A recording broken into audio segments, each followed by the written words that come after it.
This Veterans Day Eve, it's sobering to note that we have lost close to 5,400 U.S. troops in Afghanistan and Iraq, and thousands more have come home wounded, countless numbers of them with wounds that we can't see and are unimaginably tough to deal with. Tonight, one soldier's story as he fights a hidden war he says was caused by a pharmaceutical drug. The 12 News I-Team is investigating military medicine. They poisoned me, and it was preventable. I would have rather had malaria than the experience that I had. And I started developing paranoia. 2008, he had asked me to kill him. And I had said, no way, I would never do that. I love you very much. And he said, fine, then I will do it myself. Ron Breland is one of our many brave men and women who wore the uniform, put their butts on the line when it counted. A man just following his heart and his lineage.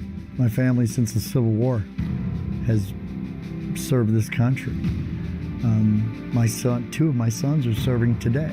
But when he came home, like many others, he came home wounded. But it changed everything. It was how I saw things, how my mind processed things. Ron came home to Glendale with the kind of wounds you can't see.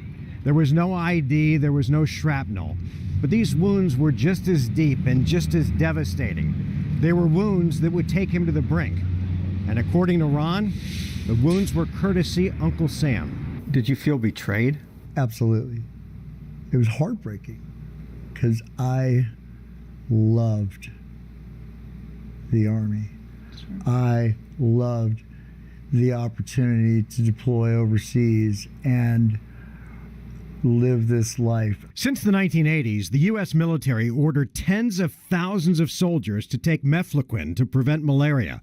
The first warning that Mefloquine may cause problems came all the way back in 1989. The World Health Organization issued a report detailing a small number of acute side effects, both psychiatric and physical.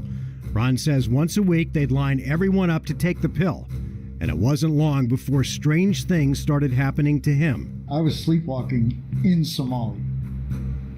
And in the military, if you were ever found sleepwalking, it is grounds for automatic dismissal from the service. It was the last thing this soldier wanted, so he covered it up. And he went on to serve in war zones in Kosovo and Iraq. He survived them all, but his real battle was just beginning. I almost became one of those guys in my own house, in my own home. I almost finished the job that the enemy couldn't do. In 2013, the Food and Drug Administration issued a black box warning. It's the FDA's strictest measure put on prescription drug labels when there is evidence of a serious hazard. And racked with the side effects of Mefloquine and PTSD, Ron hit rock bottom. I had a pistol in my mouth in that garage bay next door right here.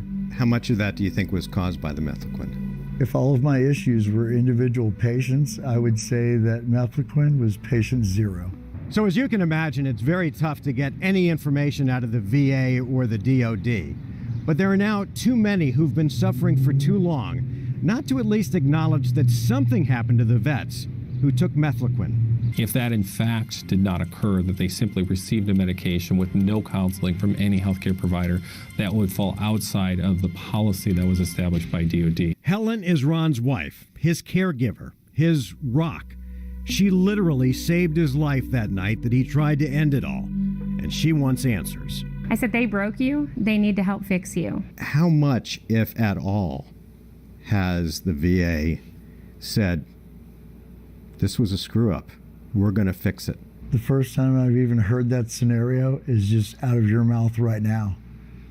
It's never come from the VA. Years after the use of Mefloquine, there is no medication that will change any kinds of effects that have occurred. There is no specific Mefloquine toxicity treatment protocol.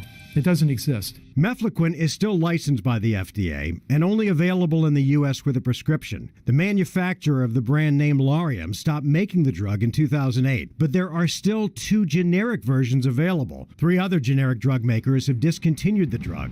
I just want people to be accountable because I was accountable.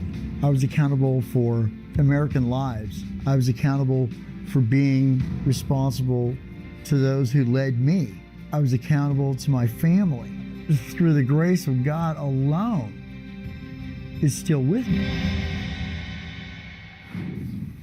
Now, with a lot of love and care, this airborne trooper who was on the brink has clawed his way back and has found his calling.